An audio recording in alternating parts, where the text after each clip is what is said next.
Hi hello ನಮಸ್ಕಾರ ಎಲ್ಲರಿಗೂ. Nature spirit 9 ಆಟ್ Kannada tarot card ರೀಡಿಂಗಿಗೆ welcome. ಇವತ್ತು ನಾವು ಯಾವ ವಿಚಾರದ ಬಗ್ಗೆ ರೀಡಿಂಗನ್ನು ತಗೋತಾ ಇದ್ದೀವಿ ಅನ್ನೋದಾದರೆ, ನಿಮ್ಮ ಮನಸ್ಸಿನಲ್ಲಿರುವ ವ್ಯಕ್ತಿಯ ಹೆಸರನ್ನು 9 ಬಾರಿ ನೆನಪು ಮಾಡಿಕೊಳ್ಳೋದ್ರ ಮೂಲಕ ನಿಮ್ಮ ಎದುರಿಗೆ ಕಾಣಿಸ್ತಾ ಇರುವಂತಹ ಇಮೇಜ್ ಅಂದರೆ 2 ಹಾರ್ಟ್ ಹೃದಯಗಳು ಕಾಣಿಸ್ತಾ ಇದೆ.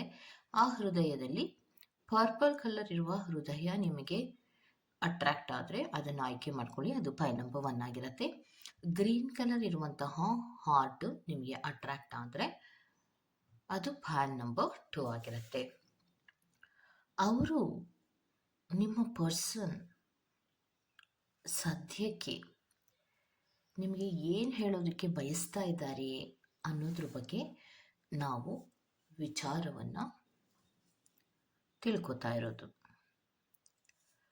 ಹಾಗೆಯೇ ಯಾರಿಗೆಲ್ಲ ಪರ್ಸನಲ್ ರೀಡಿಂಗಿನ ಅವಶ್ಯಕತೆ ಇದೆಯೋ ಅವರೆಲ್ಲರೂ ಕೂಡ ಸ್ಕ್ರೀನ್ ಮೇಲೆ ಬರ್ತಾ ಇರುವಂತಹ ವಾಟ್ಸಪ್ ನಂಬರಿಗೆ ಮೆಸೇಜನ್ನು ಮಾಡೋದ್ರ ಮೂಲಕ ಪರ್ಸನಲ್ ರೀಡಿಂಗನ್ನು ತಗೋಬೋದಾಗಿರುತ್ತೆ. ಮತ್ತು ಏನು ನೀವು ಇಮೇಜಸ್ಗಳನ್ನು ಆಯ್ಕೆ ಮಾಡ್ಕೋತಿರೋ ಆ ಆಯ್ಕೆಯ ಟೈಮಿಂಗ್ಸನ್ನು ಡಿಸ್ಕ್ರಿಪ್ಷನ್ ಬಾಕ್ಸಿನಲ್ಲಿ ಮೆನ್ಷನ್ ಮಾಡಿರ್ತೀನಿ. ಅದನ್ನು ನೋಡಿ ನೀವು ಸ್ಕಿಪ್ ಆಗಿ ನಿಮ್ಮ ರೀಡಿಂಗ್ಸ್ಗಳನ್ನು ನೋಡ್ಕೋಬೋದಾಗಿರುತ್ತೆ. ಮತ್ತು ಯಾರೆಲ್ಲ ನನ್ನ ಚಾನಲಿಗೆ ಸಪೋರ್ಟನ್ನು ಮಾಡ್ತಾ ಇದ್ದೀರೋ ಅವರೆಲ್ಲರಿಗೂ ಕೂಡ ನನ್ನ ಕೃತಜ್ಞತೆಗಳನ್ನು ಹೇಳ್ತಾ ನಾನು ರೀಡಿಂಗನ್ನು ಮಾಡ್ತಾ ಇದ್ದೀನಿ. ಓಕೆ, ಪರ್ಪಲ್ ಕಲರ್ ಇರುವ ಹಾರ್ಟನ್ನು ಯಾರೆಲ್ಲ ಆಯ್ಕೆ ಮಾಡ್ಕೊಂಡಿದ್ದೀರೋ ಅವರಿಗೆ ನಿಮ್ಮ ಪರ್ಸನ್ ಏನು ಹೇಳೋದಕ್ಕೆ ಬಯಸ್ತಾ ಇದ್ದಾರೆ ಅನ್ನೋದಾದರೆ, ನೀನು ನನ್ನನ್ನು ಖಂಡಿತವಾಗಿಯೂ ಬದಲಾಯಿಸಬಹುದು. ಎಲ್ಲ ವಿಚಾರದಲ್ಲಿಯೂ ಕೂಡ ನನ್ನನ್ನು ಬದಲಾಯಿಸುವಂತಹ ಶಕ್ತಿ ಆಗಲಿ, ಕೆಲವೊಂದು ರೀತಿಯ ವಿಧಾನಗಳಾಗಲಿ ನಿನಗೆ ಗೊತ್ತಿದೆ. ಆದರೆ ನಾನೇ ನನ್ನ ದಾರಿಯಲ್ಲಿಯೇ ಹೋಗುವಂತಹ ಪ್ರಯತ್ನವನ್ನು ಮಾಡಿದೆ. ನೀನು ಎಷ್ಟೋ ಹೇಳ್ತಾ ಇದ್ದೆ, ಅದನ್ನು ಚೇಂಜ್ ಮಾಡ್ಕೋ, ಇದನ್ನು ಚೇಂಜ್ ಮಾಡ್ಕೋ, ಎಂಥ ಬುದ್ಧಿಯನ್ನು ನೀನು ಹೇಳ್ತಾ ಇದ್ದೆ. ಆದರೂ ಕೂಡ ನಾನು ನನ್ನದೇ ಆದಂತಹ ದಾರಿಯಲ್ಲಿ ನಾನು ಹೋಗ್ತಾ ಇದ್ದೆ. ಆದರೆ ಈಗ ಅನ್ನಿಸ್ತಾ ಇದೆ ನಿನ್ನ ಬಿಟ್ಟು ಇರೋಕ್ಕಾಗಲ್ಲ. ಯಾಕಂದರೆ ನಾನು ನಿನ್ನನ್ನು ತುಂಬ ಮಿಸ್ ಮಾಡ್ತಾ ಇದ್ದೀನಿ. ಎಷ್ಟೋ ಬಾರಿ ಚೇಂಜ್ ಮಾಡೋದಕ್ಕೆ ಪ್ರಯತ್ನವನ್ನು ಮಾಡಿದ್ಯಾ, ನನಗೋಸ್ಕರ ಟೈಮನ್ನು ಕೊಟ್ಟಿದ್ಯಾ, ಪ್ರೀತಿಯನ್ನು ಕೊಟ್ಟಿದ್ಯಾ, ತಾಳ್ಮೆಯಿಂದ ನನ್ನ ಬಗ್ಗೆ ಮಾತಾಡ್ತಾ ಇದ್ದೆ. ಆದರೂ ಕೂಡ ನಾನು ಅದು ಯಾವುದನ್ನು ಕೂಡ ಗಮನಿಸ್ತಾ ಇರಲಿಲ್ಲ. ಈಗ ನೀನು ನನ್ನಿಂದ ದೂರ ಹೋಗುವಾಗ ನನಗೆ ನಿನ್ನನ್ನು ಬಿಟ್ಟಿರೋದಕ್ಕೆ ಸಾಧ್ಯನೇ ಆಗ್ತಾ ಇಲ್ಲ. ಸೊ ಪ್ಲೀಸ್, ಅದಕ್ಕೋಸ್ಕರ ಹೇಳ್ತಾ ಇದ್ದೀನಿ, ದಯವಿಟ್ಟು ನೀನನ್ನು ಬಿಟ್ಟು ಹೋಗಬೇಡ. ನೀನು ಏನೆಲ್ಲ ನನ್ನಲ್ಲಿ ಚೇಂಜಸ್ಸನ್ನು ಬಯಸ್ತಾ ಇದ್ದೋ ಅದೆಲ್ಲವನ್ನು ಮಾಡ್ಕೊಳ್ಳೋ ಪ್ರಯತ್ನವನ್ನು ನಾನು ಮಾಡ್ತೀನಿ. ಎಲ್ಲೆಲ್ಲಿ ತಪ್ಪಾಗಿತ್ತು ಹುಡುಕ್ತೀನಿ. ನೀನು ಯಾವ ಚೇಂಜಸ್ಸನ್ನು ಬಯಸ್ತಾ ಇದೆಯೋ ಅದರ ಬಗ್ಗೆ ಗಮನವನ್ನು ಕೊಡ್ತೀನಿ, ಚೇಂಜ್ ಕೂಡ ಆಗ್ತೀನಿ. ದಯವಿಟ್ಟು ನನ್ನನ್ನು ಬಿಟ್ಟು ಮಾತ್ರ ಹೋಗಬೇಡ. ಯಾಕಂದರೆ ನೀನು ನನ್ನ ಲೈಫಿನಲ್ಲಿ ಒಂದು ವಿಶೇಷ ಅನಿಸುತ್ತೆ. ಯಾಕಂದರೆ ನೀನು ಯಾವಾಗ ನನ್ನಿಂದ ದೂರ ಹೋಗೋ ಪ್ರಯತ್ನವನ್ನು ಮಾಡ್ತೀಯೋ ಅಥವಾ ಮಾಡಿದ್ಯೋ ಅವಾಗೆಲ್ಲ ನನಗೆ ನಿನ್ನದೇ ಯೋಚನೆಯಲ್ಲಿಯೇ ಇರ್ತೀನಿ. ಅಯ್ಯೋ, ಹಾಗಂದಿದ್ರು, ಹೀಗಂದಿದ್ರು, ಇದನ್ನು ಚೇಂಜ್ ಮಾಡ್ಕೊಂಡಿದ್ರು, ಅದನ್ನು ಚೇಂಜ್ ಮಾಡ್ಕೊಂಡಿದ್ರು. ಪ್ರತಿ ನಿಮಿಷದಲ್ಲಿಯೂ ಕೂಡ, ಪ್ರತಿ ಒಂದು ಕೆಲಸದಲ್ಲಿಯೂ ಕೂಡ ಅತಿ ಹೆಚ್ಚು ನೆನಪಾಗ್ತೀಯ. ದಯವಿಟ್ಟು ನನ್ನನ್ನು ಬಿಟ್ಟು ಹೋಗಬೇಡ. ನನಗೆ ಮತ್ತೊಂದು ಬಾರಿ ನಿನ್ನ ಸ್ನೇಹ ಬೇಕನ್ನಿಸ್ತಾ ಇದೆ, ನಿನ್ನ ಪ್ರೀತಿ ಬೇಕನ್ನಿಸ್ತಾ ಇದೆ. ಕಳ್ಕೊಂಡಿರೋದಕ್ಕೆ, ನಿನ್ನ ಪ್ರೀತಿಯನ್ನು ಕಳ್ಕೊಂಡಿರೋದಕ್ಕೆ ತುಂಬ ಯೋಚನೆ ಮಾಡ್ತಿದ್ದೀನಿ, ದುಃಖವನ್ನು ಪಡ್ತಾ ಇದ್ದೀನಿ. ಎಲ್ಲಿ ನಾನು ಮಿಸ್ಟೇಕನ್ನು ಮಾಡಿದ್ದೀನಿ ಅಂತ ಈಗ ಹುಡುಕ್ತಾ ಇದ್ದೀನಿ. ಸೊ ನೀನಿಲ್ಲದ ಜೀವನ ನನಗೆ ಖಂಡಿತವಾಗಿಯೂ ಇರೋಕ್ಕೆ ಸಾಧ್ಯನೇ ಇಲ್ಲ.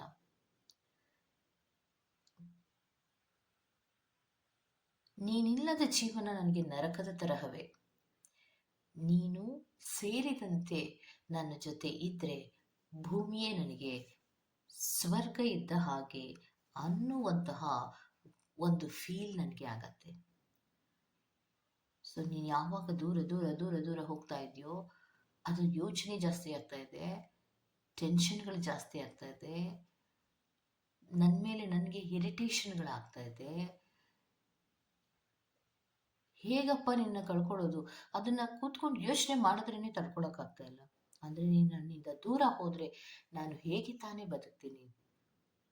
ಸೊ ಅದಕ್ಕೆ ಹೇಳ್ತಾ ಇದ್ದೀನಿ, ಪ್ರೀತಿಯನ್ನ ಮತ್ತೊಮ್ಮೆ ಕೊಡು, ಮತ್ತೊಂದು ಚಾನ್ಸನ್ನ ನೀನು ನನಗೆ ಕೊಡು. ನಾನು ಸರಿ ಹೋಗ್ತೀನಿ. ನಿನ್ನ ಫ್ರೆಂಡ್ಶಿಪ್ ನನಗೆ ಬೇಕು, ನಿನ್ನ ಪ್ರೀತಿ ನನಗೆ ಬೇಕು, ನಿನ್ನ ಆತ್ಮೀಯತೆ ನನಗೆ ಬೇಕು. ನೀನಿಲ್ಲದ ಜೀವನ ನನಗೆ ಬೇಡವೇ ಬೇಡ. ದಯವಿಟ್ಟು ನಾನು ಹೇಳುವ ಕೆಲವು ಮಾತುಗಳನ್ನ ಅರ್ಥ ಮಾಡ್ಕೊ.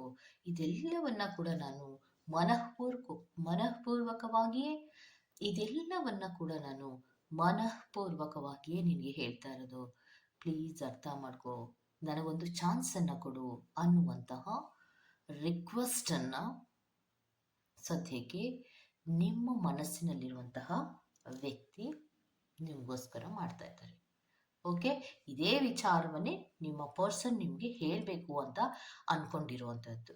ಓಕೆ, ಈ ತರಹದ ಕೆಲವು ಇನ್ಫಾರ್ಮೇಷನ್ಗಳು ನಿಮ್ಗೆ ಇಷ್ಟ ಆಗ್ತಾ ಇದ್ರೆ ದಯವಿಟ್ಟು ಸಬ್ಸ್ಕ್ರೈಬ್ ಮಾಡಿ. Go to the next point number 2. ಯಾರೆಲ್ಲ ಗ್ರೀನ್ ಕಲರ್ ಇರುವಂತಹ ಹಾರ್ಟ್ ಅನ್ನ ಸೆಲೆಕ್ಟ್ ಮಾಡ್ಕೊಂಡಿದ್ದೀರೋ ನೀವು ನಿಮ್ಮ ಪರ್ಸನ್ನಿನ ಹೆಸರನ್ನ 9 ಬಾರಿ ನೆನಪು ಮಾಡ್ಕೊಂಡಿದ್ದೀರಾ ಅಲ್ವಾ? ಸೊ ಅವರು ನಿಮಗೆ ಏನು ಹೇಳಬೇಕು, ಸದ್ಯಕ್ಕೆ ಏನು ಹೇಳಬೇಕು ಅಂತ ಬಯಸ್ತಾ ಇದ್ದಾರೆ ಅನ್ನೋದನ್ನ ನೋಡ್ತಾ ಹೋಗೋಣ. ನಿಮ್ಮ ಪರ್ಸನ್ ನಿಮ್ಗೆ ಹೇಳ್ತಿದ್ದಾರೆ, ನಾನು ನಿನಗೆ ತುಂಬ ಕನ್ಫ್ಯೂಷನ್ ಮಾಡಿದ್ದೀನಲ್ವಾ, ನಿನ್ನ ಜೀವನದಲ್ಲಿ ತುಂಬ ಕನ್ಫ್ಯೂಷನ್ಸ್ ಅನ್ನ ಮಾಡಿದ್ದೇನೆ, ಆದರೂ ಕೂಡ ನೀನು ನನ್ನ ಜೀವನದಲ್ಲಿ ಒಂದು ಅರ್ಥ ಬರೋ ಹಾಗೆ ಮಾಡಿದೆ. ನಿನ್ನ ಜೀವನದಲ್ಲಿ ಕನ್ಫ್ಯೂಷನ್ಗಳು ಮಾಡಿದೆ, ಏನೋ ಒಂದು ರೀತಿಯ ಗೊಂದಲಗಳನ್ನು ಸೃಷ್ಟಿ ಮಾಡಿದೆ, ಯಾವ ವಿಚಾರದ ಬಗ್ಗೆಯೂ ನಿನಗೆ ಕ್ಲಾರಿಟಿಯನ್ನು ಕೊಡದೆ ಒದ್ದಾಡಿಸ್ದೆ. ಆದರೂ ಕೂಡ ನೀನು ನನ್ನ ಜೀವನದಲ್ಲಿ ಒಂದು ಅರ್ಥಪೂರ್ಣ ಅನ್ನುವಂತಹ ರೀತಿಯಲ್ಲಿಯೇ ಇದ್ದೆ. ಯಾವಾಗಲೂ ಕೂಡ ನೀನು ನನಗೆ ತುಂಬ ಸ್ಫೂರ್ತಿಯನ್ನೇ ಕೊಡ್ತಾ ಇದ್ದೆ. ಎಷ್ಟು ಆಕ್ಟಿವ್ ಆಗಿರ್ತಿದ್ದೆ, ಆ ಪ್ರೀತಿಯನ್ನು ಕೊಡೋ ರೀತಿ ಇರಬಹುದು, ನೀನು ನನ್ನ ಕಾಳಜಿ ಮಾಡುವಂತಹ ರೀತಿ ಇರಬಹುದು, ನಿನಗೆ ನನ್ನ ಮೇಲಿದ್ದಂತಹ ಒಂದು ಪೊಸೆಸಿವ್ನೆಸ್ ಇರಬಹುದು. ಇದೆಲ್ಲವೂ ಕೂಡ ನನಗೆ ತುಂಬ ಪರಿಣಾಮ ಬೀರಿದೆ. ಇದೆಲ್ಲವೂ ಕೂಡ ನನಗೆ ಈಗ ಅರ್ಥ ಆಗ್ತಾ ಇದೆ. ನೀನು ಎಷ್ಟು ಪ್ರೀತಿಸ್ತಾ ಇದ್ದೆ, ಎಷ್ಟು ಕಾಳಜಿ ತೋರಿಸ್ತಾ ಇದ್ದೆ, ನೀನು ನನ್ನ ಬಗ್ಗೆ ಎಷ್ಟೆಲ್ಲ ಹೇಳ್ತಾ ಇದ್ದೆ, ಎಷ್ಟೇ ಸಿಟ್ ಮಾಡ್ಕೊಳ್ಳಿ, ಏನೇ ನನ್ನಲ್ಲಿ ಚೇಂಜಸ್ ಆದ್ರೂ ಕೂಡ ಅದನ್ನೆಲ್ಲ ಅಡ್ಜಸ್ಟ್ ಮಾಡ್ಕೊಂಡೇ ಹೋಗ್ತಾ ಇದ್ದೆ. ಅಂತಹ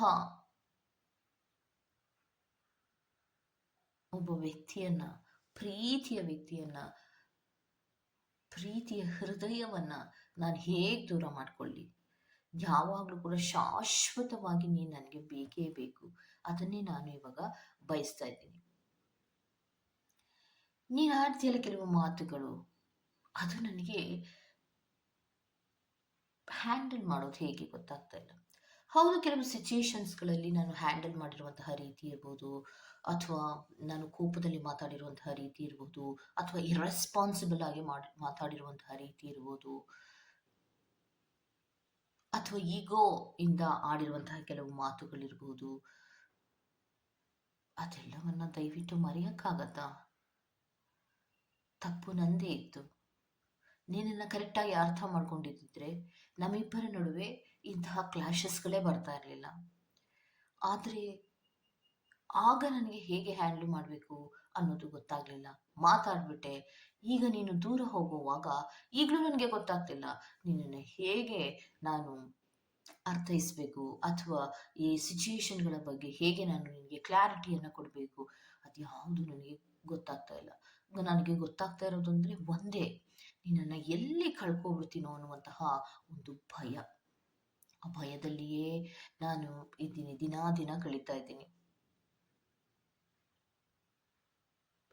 ನಾನು ಮಾಡಿರುವಂತಹ ಕೆಲಸಗಳಿಗೆ, ನಾನು ನಡ್ಕೊಂಡಂತಹ ರೀತಿಗಳಿಗೆ ಇವತ್ತು ನನಗೆ ಬೇಜಾರಿದೆ. ಯಾಕಂಗೆ ಮಾಡಿದೆ ನಾನು ನಿನಗೆ ಅಂತ.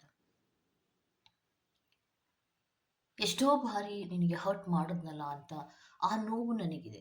ನಿನಗೆ 1 ಬಾರಿ 2 ಬಾರಿ 3 ಬಾರಿ ಹರ್ಟ್ ಮಾಡಿರ್ಬೋದು, ಆದರೆ ದಿನ ಹರ್ಟ್ ಆಗ್ತಾ ಇದ್ದೀನಿ. ಯಾಕೆ ಹಂಗೆ ನಡ್ಕೊಂಡೆ? ನಾನು ಪ್ರೀತಿಸ್ತಿದ್ದಂತಹ ವ್ಯಕ್ತಿಯ ಬಳಿಯಲ್ಲಿ ನಾನು ಯಾಕೆ ಹಿಂಗೆ ನಡ್ಕೊಂಡೆ? ಈಗ ನನಗೆ ಪ್ರೀತಿ ಬೇಕು ಅಂದರೆ ಅವ್ರು ನನಗೆ ವಾಪಸ್ ಸಿಗ್ತಾರಾ? ನಾನು ರಿಕ್ವೆಸ್ಟ್ ಮಾಡಬೇಕು, ನಾನು ಕೇಳಬೇಕು, ನನ್ನ ಪ್ರೀತಿ ನನಗೆ ಬೇಕು ಅಂತ ನಾನು ರಿಕ್ವೆಸ್ಟ್ ಮಾಡಲೇಬೇಕು ಅನ್ನೋದನ್ನ ಹೇಳ್ತಾ ಇದ್ದಾರೆ. ಮತ್ತೆ ನಿಮಗೊಂದು ಲಾಸ್ಟ್ ಮೆಸೇಜನ್ನು ಕೂಡ ಕೊಡ್ತಾ ಇರೋದೇನೆಂದರೆ, I want to kiss you ಅನ್ನುವಂತಹ ಮೆಸೇಜನ್ನು ಕೊಡ್ತಾ ಇದ್ದಾರೆ. ಸೊ ಆತ್ಮೀಯತೆ ಅನ್ನುವಂತಹದ್ದು, ಈ ಪ್ರೀತಿಯ ಆತ್ಮೀಯತೆ ಅನ್ನುವಂತಹದ್ದು ಅಷ್ಟು ಬೇಗ ಹೋಗುವಂತಹದ್ದಲ್ಲ.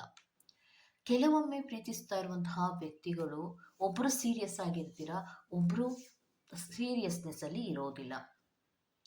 ನೀವೆಷ್ಟೇ ಸೀರಿಯಸ್ ಆಗಿ ಪ್ರೀತಿಯನ್ನ ಮಾಡ್ತಾ ಇದ್ರೂ ಕೂಡ ನಿಮ್ಮ ಎದುರಿಗೆ ನೀವು ಯಾರನ್ನ ಪ್ರೀತಿಸ್ತಾ ಇರ್ತಾರೋ ಆ ವ್ಯಕ್ತಿ ಗಮನವನ್ನ ಕೊಟ್ಟಿರೋದಿಲ್ಲ. ಎಲ್ಲ ಹೊಂದಾಣಿಕೆಗಳನ್ನ ನೀವು ಮಾಡ್ಕೊಂಡು ಹೋಗ್ತಾ ಇದ್ರು ಕೂಡ ಆ ಹೊಂದಾಣಿಕೆಗಳ ಅರ್ಥವೇ ಗೊತ್ತಿಲ್ಲದ ಹಾಗೆ ನಡ್ಕೊಂಡಿರ್ತಾರೆ. ತುಂಬಾ ಬೇಜಾರು ನಿಮ್ಗೆ ಆಗಿರತ್ತೆ. ಅವರ ಮಾತುಗಳಲ್ಲಿಯೂ ಕೂಡ ತುಂಬಾ ಹರ್ಟ್ ಆಗೋ ತರನೇ ಮಾತಾಡ್ತಾ ಮಾತಾಡುವಂತಹ ವ್ಯಕ್ತಿಗೆ ಗೊತ್ತಾಗ್ತಿರಲ್ಲ ನಿಮ್ಗೆ ಎಷ್ಟು ಹರ್ಟ್ ಆಗ್ತಾ ಇರತ್ತೆ. ಅವರು ಮಾಡ್ತಾನೆ ಇರ್ತಾರೆ. ಅವರು ಕೆಲವೊಂದು ಬಾರಿ ಜೋಕಾಗಿ ಮಾತಾಡಿರುವ ಕೆಲವು ಮಾತುಗಳು ಕೂಡ ನಮಗೆ ತುಂಬಾ ಹರ್ಟ್ ಆಗೋ ತರಹವೇ ಇರುತ್ತೆ ಅಲ್ವಾ? ನಿಮ್ಗೆ ತುಂಬಾ ಹರ್ಟ್ ಆಗೋ ತರಹವೇ ಇರುತ್ತೆ. ಅಂತಹ ಸಂದರ್ಭಗಳಲ್ಲಿ ಅದೊಂದು ಮಾತಲ್ವಾ, ಅವತ್ತು ಏನೋ ಒಂದು ಹಂದಿದ್ದೆ, ಪರವಾಗಿಲ್ಲ ಬಿಡು ಅನ್ನುವಂತಹ ರೀತಿಯಲ್ಲಿ ಇವ್ರು ಅರ್ಥ ಮಾಡ್ಕೋತಾ ಇರ್ತಾರೆ ನಿಮ್ಮ ಪರ್ಸನ್ಗಳು. ಆದ್ರೆ ನಿಮ್ಗೆ ಒಂದೊಂದು ಹೃದಯದ ಪೆಟ್ಟುಗಳು ಬಿದ್ದಾಗ ನೀವು ಸ್ವಲ್ಪವೇ ದೂರ ಹೋಗುವಂತಹ ಪ್ರಯತ್ನಗಳನ್ನ ಮಾಡ್ತಿರ್ತೀರ.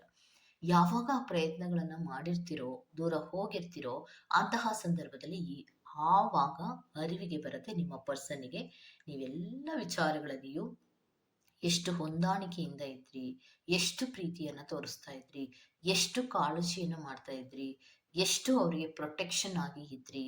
ಪ್ರತಿ ಒಂದು ವಿಚಾರಗಳು ಕೂಡ ನೀವು ದೂರ ಆದ್ಮೇಲೆ ಅವರಿಗೆ ಅರ್ಥ ಆಗ್ತಾ ಇದೆ. ಈಗಂತ ಹೇಳ್ತಾ ಇದ್ದಾರೆ, ನಾನು ನನ್ನೆಲ್ಲ ಬಿಹೇವಿಯರನ್ನು, ನಿನಗೆ ಇಷ್ಟ ಆಗದ ಬಿಹೇವಿಯರನ್ನು ಚೇಂಜ್ ಮಾಡ್ಕೋತೀನಿ. ದಯವಿಟ್ಟು ನನ್ನನ್ನು ಬಿಟ್ಟು ಹೋಗಬೇಡ. ನೀನಿಲ್ಲದೆ ನಾನಿಲ್ಲ. ನನಗೆ ಕೂಡ ನಿನ್ನನ್ನು ಕಿಸ್ ಮಾಡಬೇಕಂತ ಅನ್ನಿಸ್ತಾ ಇದೆ. ಏನೋ ಒಂದು ಹಗ್, ಒಂದು ಕಿಸ್ಸಿನಿಂದ ಏನೋ ಒಂದು ಪಡ್ಕೊಂಡಂತಹ ಅನುಭವ ಆಗುವಂಥದ್ದು, ಒಂದು ಆತ್ಮೀಯತೆಯ ಅನುಭವ ಆಗುವಂತಹದ್ದು, ಅದನ್ನ ಮಿಸ್ ಮಾಡ್ಕೋತಾ ಇದ್ದೀನಿ ಅನ್ನುವಂತಹ ರೀತಿಯಲ್ಲಿ ಕೆಲವು ಮೆಸೇಜಸ್ಗಳನ್ನ ನಿಮ್ಮ ಪರ್ಸನ್ಗಳು ಕೊಡ್ತಾ ಇದ್ದಾರೆ. ಇದನ್ನೇ ಈ ಸಿಚುಯೇಷನ್ಗೆ ನಿಮ್ಮ ಪರ್ಸನ್ಗಳು ನಿಮಗೆ ಹೇಳಬೇಕು ಅಂತ ಅನ್ಕೊಂಡಂತಹ ಕೆಲವು ಮಾತುಗಳಾಗಿರುತ್ತೆ. ಓಕೆ, ಈ ತರಹದ ಕೆಲವು ರೀಡಿಂಗ್ಸ್ಗಳು ನಿಮ್ಗೆ ಇಷ್ಟ ಆಗಿದ್ರೆ ದಯವಿಟ್ಟು ಸಬ್ಸ್ಕ್ರೈಬ್ ಮಾಡಿ, ಪಕ್ಕದಲ್ಲೇ ಇರುವಂತಹ ಬೆಲ್ ಐಕಾನ್ ಅನ್ನು ಪ್ರೆಸ್ ಮಾಡಿ. ನಾನು ನಿಮ್ಮನ್ನ ಮತ್ತೊಂದು ರೀಡಿಂಗ್ಗಳಲ್ಲಿ ಸಿಗ್ತೀನಿ ಅಂತ ಹೇಳ್ತಾ, ಅಲ್ಲಿವರೆಗೂ ಟೇಕ್ ಕೇರ್, ಬಾಯ್.